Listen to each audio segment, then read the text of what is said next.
Jio ഹോട്ട്സ്റ്റാറിൽ recent ആയിട്ട് available ആയിട്ടുള്ള ജോ എന്ന് പറയുന്ന മൂവിക്ക് ശേഷം ഈ ഒരു റിയോരാജും മാളവിക മനോജും ഒന്നിക്കുന്ന ഒരു മൂവിയാണ് ഈ ഒരു ആൺപാവം പൊല്ലാത്തത് എന്ന് പറയുന്ന ഈ ഒരു സിനിമ പറയുന്നത് രണ്ട് കപ്പിൾസ് അവർ അറേഞ്ച്ഡ് മാരേജിന് ശേഷം ആ ഒരു മാരേജ് ലൈഫിൽ നടക്കുന്ന സംഭവങ്ങൾ അവർ ഫേസ് ചെയ്യേണ്ടി വരുന്ന കോൺഫ്ലിക്റ്റ് ഇവരുടെ രണ്ടുപേരുടെയും ക്യാരക്ടർ പ്രസൻറ്റ് ചെയ്തിരിക്കുന്നത് തന്നെ ആ ഒരു രീതിയാണ്.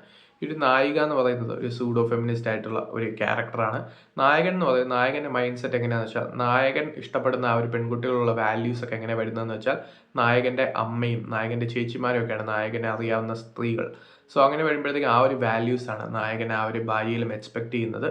സോ അങ്ങനെ വരുമ്പോഴത്തേക്കും ഉണ്ടാകുന്ന പ്രശ്നങ്ങളാണ് സിനിമ പറയുന്നത്. നല്ല കുറേ ഡയലോഗ്സ് ഉള്ള ഒരു മൂവിയാണ്. നല്ല ഹാർഡ് ഹിറ്റിംഗ് ആയിട്ടുള്ള റിയൽ ഫെമിനിസം എന്താണെന്ന് പറയുന്ന ഡയലോഗ്സ് ആണെങ്കിലും അതുപോലെ തന്നെ ഈ ഒരു നായകൻ ഒരു പോയിന്റിൽ പറയുന്ന ഒരു ഡയലോഗ് ഉണ്ട്. അതായത് ഇപ്പോൾ സ്വിച്ച് ഇട്ടാൽ മതി എല്ലാ പണിയും ചെയ്യും. ഇപ്പം വാഷിംഗ് മെഷീൻ ഉണ്ട്, ഗ്രൈൻഡർ ഉണ്ട്. എൻ്റെ അമ്മയൊക്കെ പണ്ട് അലക്കല്ലും അരകല്ലും ഒക്കെ ഉപയോഗിച്ചാണ് ഇതൊക്കെ ചെയ്തുകൊണ്ടിരുന്നത് എന്നുള്ളൊരു ഡയലോഗ്. ആ ഒരു ഡയലോഗ് വെക്കുമ്പോൾ ആ ഒരു വീട്ടിലെ വേലക്കാരി പറയുന്ന ആ ഒരു കൗണ്ടർ ഡയലോഗ് ഉണ്ട്. പക്ഷേ ആ ഒരു സ്വിച്ച് ഇടാനും പെൺകുട്ടികൾ തന്നെ വേണം എന്നുള്ളതല്ലേ. സോ അങ്ങനെ ഒരു പോയിന്റിൽ രണ്ടുപേരുടെ പോയിന്റിൽ സംസാരിക്കുന്ന ഒരു മൂവിയാണ്. ആ ഒരു അഡ്ജസ്റ്റ് ചെയ്യാൻ പറ്റാത്തത്, ഈ മാരേജിന് ശേഷം കുറേ അഡ്ജസ്റ്റ്മെന്റ് ചെയ്യേണ്ട വരും എന്നുള്ളത് ചുമ്മാ പറയുന്നതല്ല. താനാണോ വലുത് മറ്റേയാളാണോ വലുത് എന്നുള്ള തോട്ട്സ് ആണെങ്കിലും ബാക്കിയുള്ള സംഭവങ്ങളൊക്കെ തന്നെ.